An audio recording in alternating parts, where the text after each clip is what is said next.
कि यहाँ पर क्वेश्चन क्या कह रहा है कि कॉन्सेंट्रेटेड नाइट्रिक एसिड है ना। कौन सा एसिड है आपके पास? नाइट्रिक एसिड है। Nitric acid use in a laboratory work in 68% of nitric acid by mass in aqueous solution, है ना। अब देखो आपके पास नाइट्रिक एसिड है, आपके पास परसेंटेज भी दिया हुआ है कि laboratory work in 68% by mass means mass by mass percentage आपको दिया हुआ है। लास्ट में हम लोग डिफिनेशन भी लिखा था, है ना। तो परसेंटेज बाय मास दिया हुआ in aqueous solution, what should be the molarity. आपको पास क्वेश्चन क्या कर रहा है कि आपके पास मोलरिटी क्या होगा in such a sample of the acid if the density of solution इतना दिया हुआ है 1.504 ग्राम पर ml। तो देखो पहले तो हम क्या करेंगे, गिवन डेटा लिखें। किसी भी कोई भी कैसा भी क्वेश्चन हो, आपको क्या करना है, गिवन डेटा लिखो।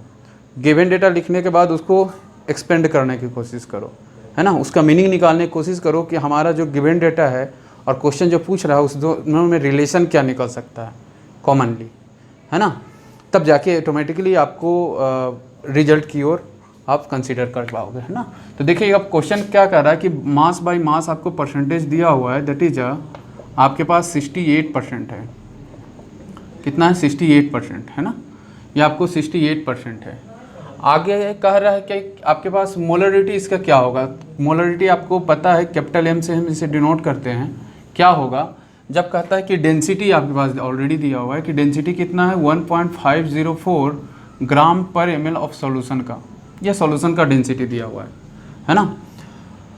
तो देखो हमको क्या चाहिए, मोलरिटी। और मोलरिटी के हम क्या जानते हैं, number of moles of solute, है ना। क्या number of moles of solute divide by क्या, volume of solution in litre. तो ये क्या होगा, सॉल्यूशन होगा, ठीक है। अब देखो कि आपके पास क्या चाहिए, पहले तो नंबर ऑफ मोल्स चाहिए और दूसरा वॉल्यूम ऑफ सॉल्यूशन चाहिए, है ना।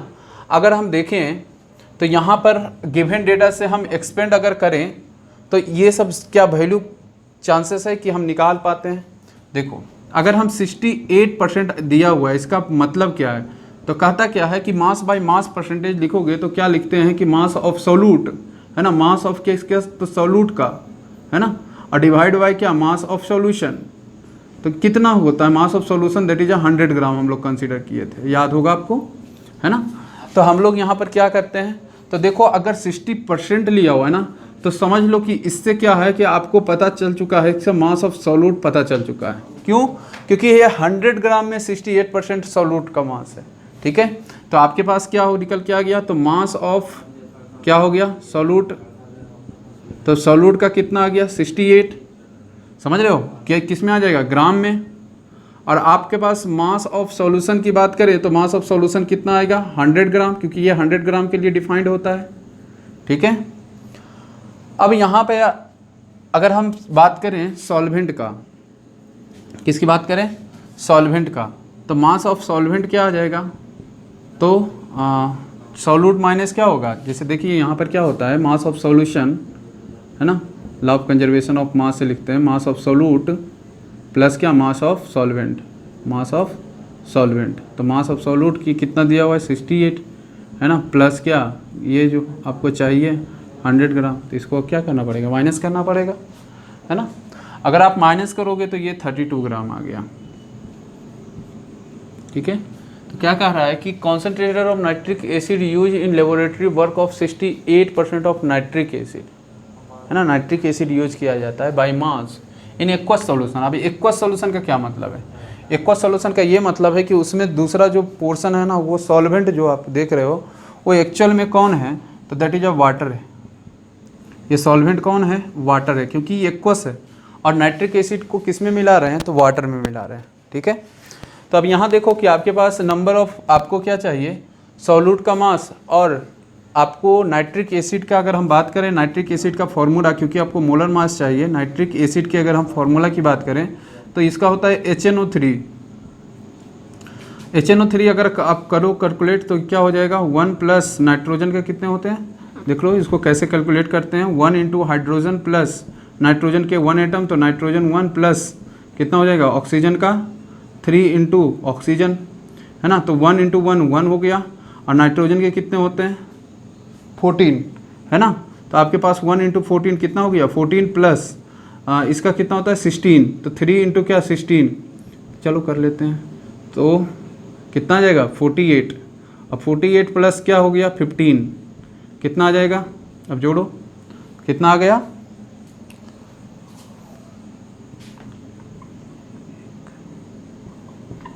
63, है ना। तो मोलर मास कितना निकल के आ गया 63। तो हम क्या नंबर ऑफ मोल्स को क्या इसको अब एक्सपेंड करो, क्या हम नंबर ऑफ मोल्स को क्या ऐसे लिख सकते हैं, मास बाई मोलर मास लिख सकते हैं, मास बाई मोलर मास, है ना। अब हमारे पास क्या mass by molar mass upon क्या volume of solution in litre, है ना। अब देखो वैल्यू को पुट करो, तो हमको ये मिल चुका है ना, और मोलर मास भी मिल चुका है यहाँ से। और क्या वॉल्यूम ऑफ सॉल्यूशन पता है क्या, नहीं। अब नहीं पता है तो हमको क्या दिया हुआ है ना कि आपके पास सॉल्यूशन की अगर बात करें तो सॉल्यूशन का आपको दिया हुआ है क्या, मास दिया हुआ है, बट डेंसिटी भी उसके साथ कोरिलेटेड दे दिया है। तो डेंसिटी हमको पता है ना कि मास और दूसरा वॉल्यूम में जो रिलेशन जो बताता है वो मात्र एक फैक्टर है, दैट इज अ डेंसिटी, है ना। तो डेंसिटी हमको पता है कि डेंसिटी बराबर क्या होता है, डेंसिटी की बात करें तो डेंसिटी होता है फॉर्मूला सिंपल सा मास अपॉन क्या वॉल्यूम, ठीक है, वॉल्यूम, ठीक है। अगर हम डेंसिटी की बात करें तो डेंसिटी आपके पास कितना दिया हो 1.504, है ना। और मास की अगर हम बात करें तो मास आपके पास कितना है, दैट इज अ सॉल्वेंट का ना, तो सॉरी सॉल्यूशन का ना, तो 100 ग्राम आपके पास दिया हुआ है, ठीक है। और अगर वॉल्यूम की बात करें तो वॉल्यूम हमको क्या चाहिए निकालना है ना। तो अगर आप कैलकुलेट करोगे तो वॉल्यूम क्या होगा, दैट इज 100 अपॉन क्या 1.504 होगा। और इसको कैलकुलेट कीजिएगा तो आ जाएगा कितना 66.5, है ना, क्या है ml, ठीक है 66.5 ml। अब देखो वैल्यू को एक एक करके पुट करते हैं। अब देखो मास की बात करें तो मास आपका सॉल्यूट कितना है 68 ग्राम, कितना है 68 ग्राम। दूसरा आपके पास मोलर मास, अगर मोलर मास की बात करें तो मोलर मास आपका कितना है, तो देखो कि यहाँ कितना निकाले थे 63, कितना निकाले थे 63। और दूसरा आपके पास आ गया वॉल्यूम ऑफ सॉल्यूशन, है ना। तो वॉल्यूम ऑफ सॉल्यूशन की बात करें तो इसको हम लोगों ने फाइंड किया था 66.5, कितना किया था 66.5। और चूंकि ये ml में है ना, तो ml को लीटर में कन्वर्ट करने के लिए क्या करते हैं 1000 से डिवाइड करते हैं, मतलब 10⁻³ लिख सकते हैं, बिल्कुल लिख सकते हैं, है ना। तो इस तरह से आपके पास क्या आ गया 68 इंटू 10⁻³ डिवाइड बाई क्या 63 इंटू 66.5 हो गया। अगर आप इसको कैलकुलेट कीजिएगा तो कैलकुलेट करने के बाद आपके पास जो डेटा आएगा वो क्या है 16.2, है ना, 16.2 क्या आ जाएगा मोल पर लीटर, मोल पर लीटर, या आप 16.2 कैपिटल M भी लिख सकते हो, ठीक है। तो इस तरह से हम लोग इसको कैलकुलेट किए। जहाँ मोलरिटी देखो सिंपल क्या है, इसमें बेसिक चीज़ क्या है, बेसिक चीज़ आपको किसी भी कोई भी कैसा भी प्रॉब्लम दिया हो रहे, गिवन डेटा लिखो, क्या फाइंड आउट करना है उसको लिखो। अब देखो कि जो गिवन डेटा है उसका रिलेशन, जो गिवन डेटा है जो आपको फाइंड करना है ना, उसका रिलेशन उससे कुछ है क्या, ढूंढने की कोशिश करो, वहीं से आपका प्रॉब्लम सॉल्यूशन का मिलता है। जैसे यहीं पे देखो आपको क्या कहा दिया था, कहा क्या था सिंपल सा मोलरिटी, आपको मोलरिटी निकालिए, है ना। तो मोलरिटी हमको पता है सिंपल सा यही एक फॉर्मूला है ना।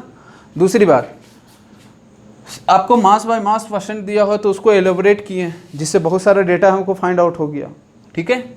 उसके बाद डेंसिटी, अगर हम डेंसिटी की बात करें तो हमको पता है डेंसिटी मास बाय वॉल्यूम एक ही रिलेशन होता है।